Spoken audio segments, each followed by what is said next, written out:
দৌড় ব্যাং এই যে নিয়মটা চালু করেছিল না কে জানে যে বিয়ের আগে মেয়েরা খেতে পারবে না। দৌড় ব্যাং ভালো লাগে না। কোথায় আমি 10 বেলা খেয়ে যাই, এখানে আমি 1 বেলা খেতে দিয়েছে, ভালো লাগে। এই সকালবেলা একটু দই আর চিড়ে নিয়ে কিছু মেখে দিয়েছে, আমি খেতে পারি, ভালো লাগে না যেন। ওদিকে টক জলের গন্ধটা আমাকে টানছে, কিন্তু খেতে তো পারবো না আমি, ভালো লাগে না যেন।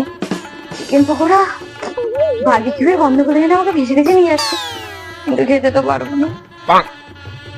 মাটন চুপ করে দাঁড়া না দিদি।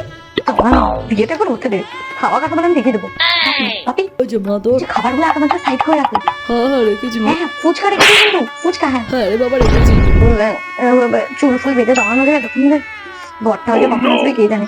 এসে বিয়ে করতে বসে গেলে হয়ে যায় তাদের লগ্নটাও সেই রাতে, ভাল লাগে না যেন। এই বাবা বৌমার কি অবস্থা হয়েছে দেখো দেখো, বৌমা যেন ছটপট করছে। মেয়ের দিনে কেউ এত ছটপট করে নাকি? তাড়াতাড়ি যান না এখান থেকে, খেয়ে দিয়ে যাবে না, খেয়ে দিয়ে যাবেন। ঠিক আছে আন্টি আপনারা বসুন, আমি একটু খান থেকে আসছি।